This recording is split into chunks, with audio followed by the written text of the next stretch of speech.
Tak disangka seorang polisi wanita cantik yang kehilangan dompetnya lalu seorang pemulung tua menemukan dan mengembalikannya menjadi peristiwa yang mengubah hidup mereka berdua. Hujan turun rintik-rintik di kota Bandung sore itu. Marni baru saja keluar dari kantor polisi tempatnya bertugas. Ia menghela napas panjang, merasa lelah setelah seharian bekerja. Sebagai seorang polisi wanita yang berdedikasi, Marni selalu berusaha menjalankan tugasnya dengan penuh tanggung jawab. Di tangannya, ia menggenggam ponsel yang menampilkan beberapa pesan dari keluarganya. Ibunya mengingatkannya untuk segera pulang karena ayahnya ingin membahas sesuatu. Namun pikirannya masih sibuk dengan tugas yang baru saja diselesaikannya. Sambil berjalan menuju tempat parkir, ia merogoh tas kecilnya untuk mengambil kunci motor. Tapi alisnya langsung mengernyit, dompetnya tidak ada. Panik, Marni berhenti sejenak dan membongkar isi tasnya. Semua ada di sana, ponsel, buku catatan, dan beberapa peralatan kecil kecuali dompetnya. Dompet itu berisi kartu identitas, uang, dan yang paling penting, berkas-berkas pekerjaan yang sangat rahasia. Duh, di mana jatuhnya? Gumamnya cemas. Tanpa pikir panjang, Marni kembali ke kantor, menyusuri setiap sudut yang baru saja dilewati. Tapi dompet itu tidak ditemukan. Sementara itu, di sudut lain kota, seorang lelaki tua berjalan perlahan di trotoar yang basah. Bajunya lusuh. Sandal jepitnya sudah menipis, dan di tangannya tergenggam sebuah karung putih yang telah bertambal di sana-sini. Ia adalah Pak Jarno, seorang pemulung yang telah bertahun-tahun mencari nafkah dengan mengumpulkan barang bekas. Langkahnya terhenti saat ia melihat sebuah benda berwarna coklat tergeletak di pinggir jalan. Ia membungkuk, mengambilnya, lalu mengusapnya perlahan untuk memastikan benda itu bukan sampah. Dompet, gumamnya pelan. Pak Jarno membuka dompet itu dengan hati-hati. Di dalam dompet itu, Pak Jarno menemukan kartu identitas seorang wanita muda berseragam polisi. Ia menatap foto di kartu itu dengan seksama, Marni Sutrisna. Dompet itu juga berisi beberapa lembar uang dan segepok kertas yang tampak sangat penting. Hati kecil Pak Jarno berbisik bahwa pemilik dompet ini pasti sedang kebingungan mencarinya. Tanpa pikir panjang, ia menutup dompet itu dan menyelipkannya ke dalam karung. Ia harus segera mengembalikannya. Di kantor polisi, Marni mondar-mandir dengan wajah penuh kecemasan. Beberapa rekan kerjanya mencoba menenangkannya, tapi pikirannya sudah dipenuhi berbagai kemungkinan buruk. Tiba-tiba, seorang petugas mendekat. "Bu Marni, ada seorang pria tua di depan. Katanya ingin bertemu dengan ibu." Marni langsung bergegas menuju ruang depan. Di sana berdiri seorang lelaki tua dengan pakaian lusuh, memegang sebuah dompet yang sangat dikenalnya. "Nak, ini dompetmu, kan?" ujar Pak Jarno sambil mengulurkan tangan. Marni terdiam sejenak, tidak percaya bahwa ada orang yang begitu jujur di dunia ini. Dengan tangan sedikit gemetar, ia menerima dompet itu dan segera memeriksa isinya. Semuanya masih utuh. "Pak, di mana Bapak menemukan ini?" tanyanya penuh haru. "Tadi di pinggir jalan, Nak. Saya pikir pasti yang kehilangan sedang bingung mencarinya," jawab Pak Jarno tenang. Marni menatap pria tua itu dengan mata berkaca-kaca. Ia bisa merasakan ketulusan dari sorot matanya yang lelah, namun penuh kebijaksanaan. "Terima kasih banyak, Pak. Bapak sudah menyelamatkan saya. Kalau dompet ini hilang, saya pasti akan mendapat banyak masalah," ucap Marni dengan suara bergetar. Pak Jarno hanya tersenyum, "Tidak usah berterima kasih. Itu kewajiban saya sebagai manusia untuk mengembalikan yang bukan hak saya." Jawaban itu membuat hati Marni bergetar. Di zaman seperti ini, di mana kejujuran sering dianggap langka, ternyata masih ada orang yang memegang teguh nilai-nilai moral. Ia pun mengetahui bahwa Pak Jarno telah lama hidup sendiri setelah istrinya meninggal. Ia tidak memiliki anak dan hanya mengandalkan hasil memulung untuk bertahan hidup. Hati Marni semakin terenyuh. "Pak, bolehkah saya mengantar Bapak pulang?" tanyanya tulus. Pak Jarno awalnya menolak dengan sopan, tapi Marni bersikeras. "Anggap saja ini ucapan terima kasih saya, Pak. Saya ingin tahu lebih banyak tentang kehidupan Bapak." Akhirnya, Pak Jarno mengangguk setuju. Bersama-sama, mereka pun berangkat menuju tempat tinggalnya, tanpa menyadari bahwa pertemuan itu akan mengubah hidup mereka berdua selamanya. Motor Marni melaju pelan di jalanan sempit, mengikuti petunjuk dari Pak Jarno yang duduk di jok belakang. Malam mulai turun. Lampu-lampu jalan menyala redup, menemani perjalanan mereka menuju rumah yang penuh cerita. "Pelan-pelan saja, Nak Marni. Rumah saya tidak jauh lagi. Belok kiri di depan," ujar Pak Jarno dengan suara lembut. Marni mengangguk dan segera mengurangi kecepatan motornya. Dalam hatinya, ada rasa penasaran yang begitu besar. Seorang pria tua yang begitu jujur, hidup sendiri, dan tetap bertahan dalam keadaan sulit. Seperti apa kehidupannya? Beberapa menit kemudian, mereka tiba di sebuah gang kecil. Jalan tanah yang masih basah akibat hujan sore tadi membuat motor sedikit oleng. Marni memarkirkan motornya di depan sebuah rumah mungil berdinding kayu. Cahaya lampu temaram dari dalam rumah memberi kesan sederhana, tetapi hangat. "Ini rumah Bapak?" tanya Marni, sedikit terkejut melihat betapa kecil dan sederhananya tempat tinggal Pak Jarno. "Iya, Nak. Hanya gubuk tua, tapi cukup untuk berteduh," jawab Pak Jarno sambil tersenyum tulus. Marni turun dari motor dan memperhatikan rumah itu lebih dekat. Meski sederhana, rumah itu tampak bersih dan rapi. Di halaman depannya tumbuh beberapa tanaman yang terlihat terawat. "Silakan masuk, maaf seadanya ya," ujar Pak Jarno ramah. Di dalam rumah hanya ada beberapa perabotan sederhana, sebuah meja kayu kecil, kursi bambu, dan dipan yang dialasi tikar. Di sudut ruangan, tampak rak kecil berisi beberapa kitab agama dan buku-buku tua. "Bapak tinggal sendiri di sini?" tanya Marni, matanya menyapu seluruh ruangan. Pak Jarno mengangguk. "Iya, Nak. Sejak istri saya meninggal, saya hidup sendiri. Tidak punya anak. Jadi, ya begini saja." Marni duduk di kursi bambu dan memperhatikan pria tua itu dengan saksama. Meskipun hidup dalam keterbatasan, wajah Pak Jarno memancarkan ketenangan dan kebijaksanaan. "Kenapa Bapak tidak mencari pekerjaan lain? Maksud saya yang lebih ringan," tanya Marni penasaran. Pak Jarno tersenyum. "Saya sudah tua, Nak. Tidak banyak pekerjaan yang bisa saya lakukan. Tapi saya sudah terbiasa dengan pekerjaan ini." Jawaban itu membuat Marni kagum. Betapa banyak orang di luar sana yang mengeluh meski hidup berkecukupan, tapi pria tua ini menerima hidup apa adanya, tanpa keluh kesah. Pak Jarno lalu menghamparkan sajadah kecil yang ada di pojok rumah. Ia bersiap untuk salat. Marni hanya diam, menyaksikan ketenangan itu. Rasanya seperti berbicara dengan seorang ayah, penuh kebijaksanaan. Malam semakin larut. Marni pun sadar bahwa ia sudah terlalu lama di rumah Pak Jarno. "Pak, saya harus pulang. Terima kasih sudah mengizinkan saya berkunjung," ucap Marni sambil berdiri. Pak Jarno mengangguk pelan. "Hati-hati di jalan ya, Nak. Kalau ada waktu, mampir lagi." Marni tersenyum. "Insya Allah, Pak. Saya pasti datang lagi." Tatapan hangat yang terpancar dari Pak Jarno terasa seperti sesuatu yang baru bagi Marni, yang selama ini hidup di lingkungan penuh gengsi dan kemewahan. Di sela-sela kesibukannya sebagai polisi, Marni mulai sering menyempatkan diri untuk berkunjung ke rumah Pak Jarno. Kadang ia hanya sekadar membawa makanan, kadang mereka duduk di teras, mengobrol sambil menikmati teh hangat yang mengepul. Kedekatan Marni dan Pak Jarno perlahan mulai menjadi perbincangan warga sekitar. Meski tak satu pun yang benar-benar tahu pasti hubungan mereka, keakraban itu mulai terlihat jelas. "Pak, Marni sebenarnya ingin membantu meringankan sedikit ekonomi Bapak, Pak." Namun Pak Jarno tetap tenang. Ia tidak terusik oleh omongan orang. "Bapak ini memang miskin, tapi bukan berarti harus bergantung pada orang lain," ucapnya lembut. "Rezeki itu sudah ada yang mengatur. Selama Bapak masih bisa bekerja, Bapak akan terus berusaha." Marni terdiam. Ia tidak menyangka, di tengah dunia yang penuh tipu daya dan ambisi, masih ada orang seperti Pak Jarno, yang memegang teguh nilai harga diri dan kerja keras. Alih-alih merasa tersinggung oleh pembicaraan tentang bantuan atau harta, Pak Jarno justru menanggapinya dengan tenang dan bijak. Pada suatu sore, Marni mengajak Pak Jarno pergi jalan-jalan. "Pak, udara lagi bagus. Saya ingin ke pantai. Temani saya, ya?" Pak Jarno tersenyum, mengangguk setuju. Keesokan paginya, mereka pergi ke sebuah pantai yang tidak terlalu jauh dari desa.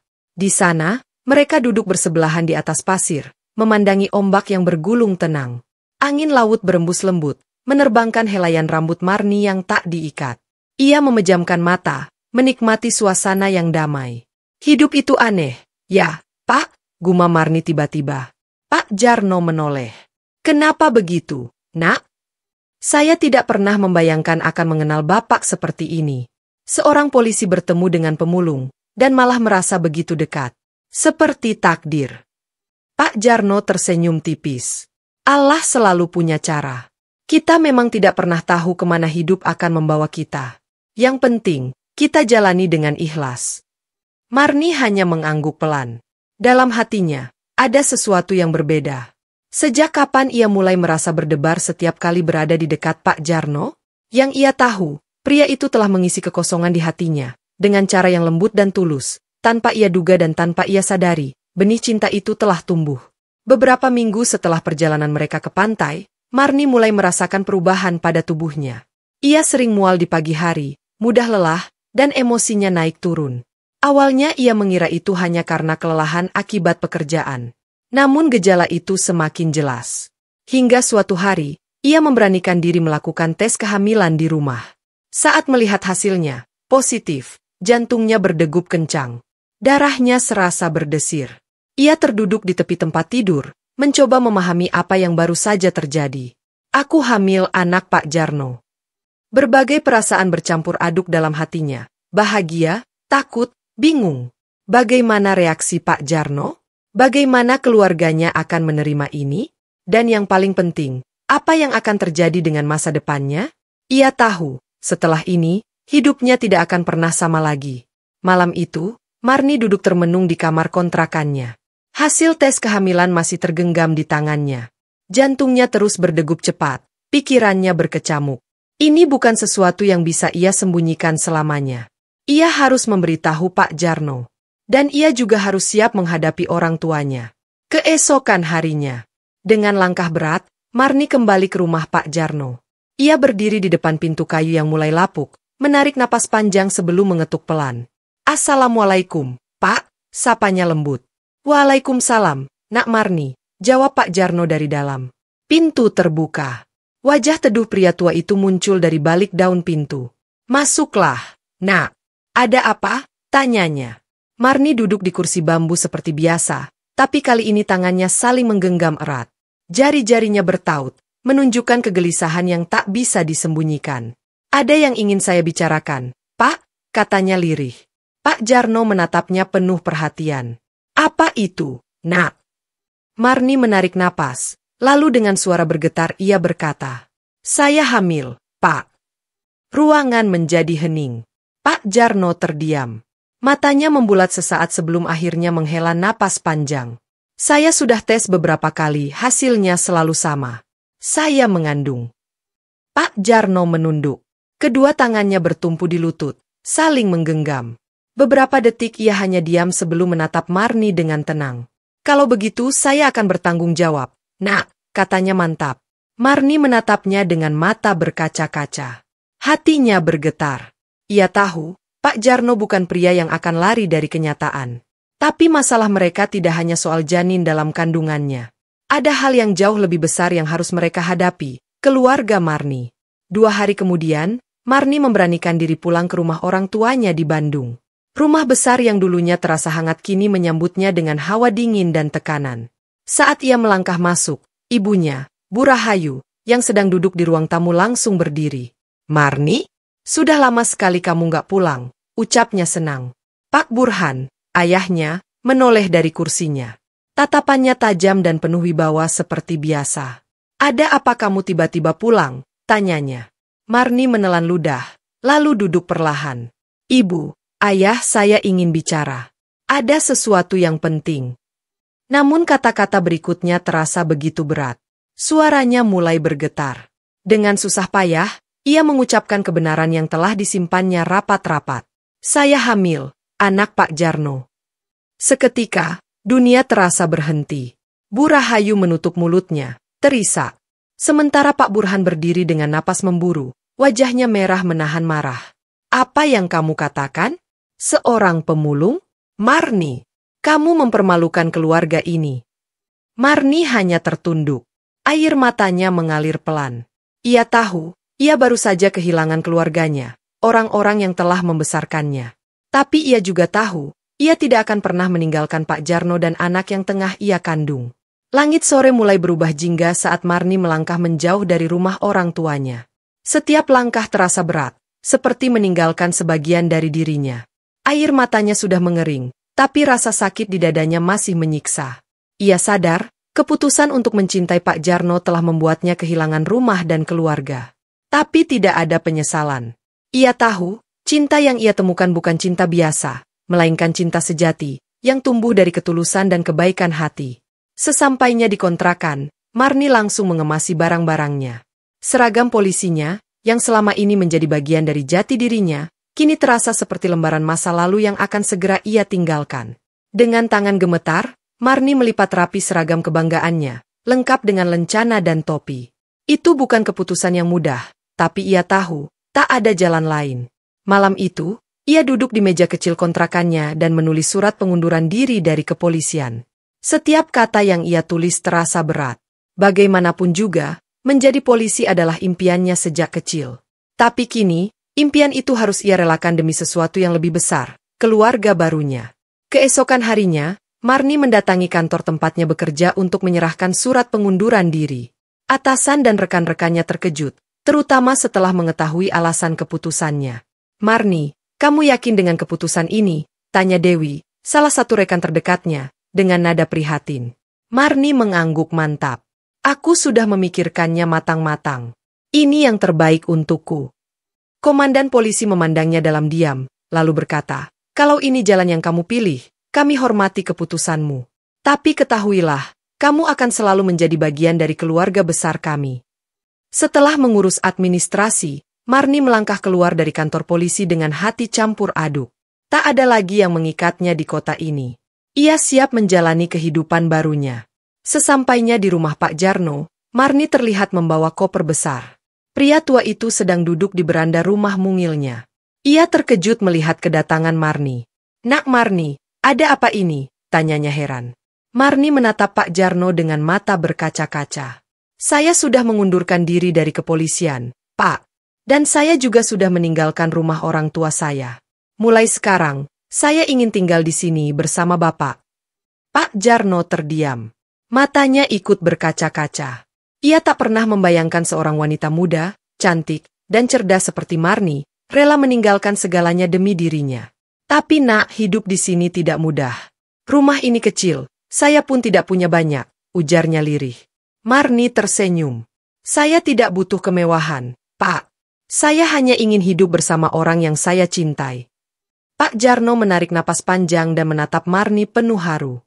Ia merasa tak pantas menerima pengorbanan sebesar itu, tapi ia juga tidak bisa menolaknya. "Kalau begitu, kita akan menjalani hidup ini bersama-sama, nak." Hari-hari berikutnya, Marni mulai menyesuaikan diri. Ia menjalani kehidupan sederhana di desa sebagai seorang istri. Ia belajar memasak di dapur kayu, menimba air dari sumur, dan membantu Pak Jarno memilah barang-barang bekas yang masih bisa dijual. Tak bisa dipungkiri, hidup ini tidak mudah. Kadang-kadang Marni merindukan kenyamanan rumah orang tuanya. Tapi setiap kali melihat senyum tulus Pak Jarno, ia tahu bahwa cintanya jauh lebih berharga daripada semua kenyamanan itu. Seiring bertambahnya usia kehamilan Marni, warga desa pun semakin mengenalnya. Mereka mulai menghormati dan mengagumi sosoknya. Banyak yang terharu dengan keputusannya untuk memilih cinta dan kesederhanaan. Bahkan, beberapa warga mulai menawarkan bantuan dengan tulus hati. Bantuan demi bantuan mulai berdatangan, baik dalam bentuk makanan maupun tenaga untuk membantu mereka. "Wanita ini sungguh luar biasa," gumam seorang warga. "Jarang ada yang mau berkorban seperti ini demi cinta." Suatu hari, seorang warga datang membawa beberapa bahan makanan ke rumah mereka. "Bu Marni, ini sedikit rezeki dari kami," katanya ramah. Marni tersenyum haru. "Terima kasih banyak, Bu. Saya tidak tahu harus berkata apa." Wanita itu menepuk bahunya lembut. "Kami semua menyayangimu, Bu Marni. Dan kami juga menghormati Pak Jarno. Beliau orang baik." Mendengar itu, Marni semakin yakin bahwa keputusannya selama ini adalah pilihan yang tepat. Meski hidupnya kini jauh berbeda dari sebelumnya, ia justru merasa lebih bahagia. Namun, di balik semua kebahagiaan itu, masih ada satu hal yang belum selesai, restu dari orang tuanya. Apakah suatu hari mereka akan menerima pilihannya? Waktu berlalu begitu cepat. Tanpa terasa, sudah lebih dari 3 tahun sejak Marni meninggalkan kehidupannya di kota dan memilih hidup bersama Pak Jarno di desa. Kini, rumah mereka yang dulu sederhana mulai terasa lebih hangat dan penuh kehidupan. Putra kecil mereka, yang diberi nama Raka, tumbuh sehat dan ceria. Marni tak pernah menyesali keputusannya. Walaupun kehidupannya jauh dari kemewahan, hatinya dipenuhi ketenangan dan kebahagiaan. Setiap pagi, ia bangun lebih awal untuk memasak dan menyiapkan sarapan, sementara Pak Jarno sibuk dengan pekerjaannya sebagai pemulung. Hidup mereka memang sederhana, tapi penuh cinta dan ketulusan. Meski begitu, ada satu hal yang masih mengganjal di hati Marni, orang tuanya. Sejak kepergiannya, tak sekalipun mereka menghubunginya. Hanya ada sunyi. Seolah mereka menganggapnya tak lagi ada. Suatu sore yang mendung, Marni sedang menyuapi Raka di teras rumah ketika seorang pria datang dengan motor. Ia mengenakan jaket tebal, wajahnya tampak lelah, tapi ada sesuatu yang familiar dalam sosoknya. Marni. Suara itu lirih, namun penuh emosi. Marni terpaku. Dadanya berdegup kencang. Ia mengenali suara itu. Sosok yang berdiri di hadapannya adalah ayahnya. Pak Jarno yang baru saja pulang dari mengumpulkan barang bekas langsung menghentikan langkahnya. Ia bisa merasakan ketegangan yang menyelimuti suasana. Sang ayah melangkah maju, matanya menatap tajam ke arah Marni. Tapi kali ini bukan kemarahan yang tampak, melainkan kerinduan yang dalam. Ayah, bisik Marni. Matanya mulai basah. Tanpa pikir panjang, ia berlari memeluk tubuh ayahnya. Isak tangis yang selama ini ia tahan akhirnya pecah. Ayah mencarimu, nak, bertahun-tahun, suara ayahnya bergetar. Kami salah. Ayah dan ibumu terlalu keras kepala. Kami hanya ingin yang terbaik untukmu, tapi ternyata kami tidak pernah benar-benar mengerti apa yang membuatmu bahagia. Ia memandang putrinya, lalu menoleh ke arah Raka yang sedang bermain batu kecil di halaman rumah. Itu cucu ayah, ya? Tanyanya pelan. Marni mengangguk. Namanya Raka. Dia anak yang baik, ayah. Dan dia juga sangat menyayangi Bapak Jarno. Sang ayah menelan ludah. Wajahnya penuh penyesalan. Bertahun-tahun ia menyimpan amarah, menolak kenyataan bahwa putrinya memilih seorang pemulung. Tapi kini, di hadapannya, ia melihat sesuatu yang jauh lebih berharga daripada status sosial, keluarga yang penuh cinta dan kebahagiaan. Dengan langkah perlahan, sang ayah berjalan ke arah Raka dan berjongkok di depannya. Halo, nak, sapanya lembut. Raka menatapnya polos. Kakek, tanyanya pelan. Sang kakek tersenyum dan mengangguk. Iya, Raka. Raka langsung merentangkan tangannya, memeluk sang kakek tanpa ragu. Air mata pun tak bisa ditahan lagi. Sang kakek mendekap cucunya erat, seolah ingin menebus semua waktu yang telah hilang. Beberapa saat kemudian, sang ibu datang menyusul. Ia hanya berdiri memandang dari kejauhan, lalu berkata lirih, Marni, kesini, nak. Marni mendekat dan menggenggam tangan ibunya. Bu, aku memang kehilangan banyak hal, tapi aku mendapatkan lebih banyak hal yang jauh lebih berarti. Dengan air mata yang mengalir, kedua orang tua Marni akhirnya memberikan restu mereka. Mereka menerima Pak Jarno sebagai bagian dari keluarga, dan mulai sering mengunjungi rumah kecil di desa itu. Beberapa bulan setelahnya, keluarga kecil Marni dan Pak Jarno semakin harmonis. Mereka hidup sederhana, namun penuh kebahagiaan. Yang terpenting, mereka kini memiliki keluarga yang utuh. Di malam yang sunyi, saat Raka telah tertidur pulas di pangkuan Marni, Pak Jarno menatap istrinya dengan penuh kasih. Kamu yakin tidak menyesal, nak? Tanyanya pelan. Marni tersenyum dan menggeleng. Tidak pernah, Pak. Aku justru bersyukur, karena aku telah menemukan cinta sejati, dalam kesederhanaan. Pak Jarno tersenyum haru, lalu mengecup kening istrinya. Di luar, bintang-bintang bersinar terang, seolah menjadi saksi bahwa cinta sejati tak mengenal batas. Tidak usia, tidak harta, tidak pula status sosial. Mereka telah membuktikan bahwa cinta sejati adalah tentang ketulusan, pengorbanan, dan kesetiaan. Dan dalam kesederhanaan, mereka menemukan kebahagiaan yang tak ternilai harganya. Kebahagiaan sejati bukan terletak pada status sosial atau materi, melainkan pada kejujuran, kesetiaan, dan ketulusan cinta. Kadang, cinta sejati datang dalam bentuk yang tak terduga. Belajarlah melihat seseorang dari hatinya, bukan dari apa yang ia miliki. Jangan biarkan gengsi atau ego menghancurkan hubungan keluarga. Memaafkan dan merestui adalah jalan menuju kebahagiaan. Kesederhanaan bukan berarti kesengsaraan, di dalamnya seringkali tersimpan ketulusan dan kebahagiaan yang sesungguhnya. Akhirnya, kebahagiaan sejati bukanlah tentang apa yang kita capai, melainkan tentang keberanian untuk mencintai tanpa syarat. Marni dan Pak Jarno telah membuktikan bahwa cinta sejati bisa tumbuh di tempat yang tak terduga, melampaui usia, perbedaan, dan pandangan dunia. Dari kisah ini, kita belajar bahwa hidup bukan tentang mencari yang sempurna, melainkan tentang menemukan seseorang yang mencintai kita dengan tulus, menerima kekurangan kita, dan bersedia berjalan bersama hingga akhir. Cinta sejati akan menemukan jalannya.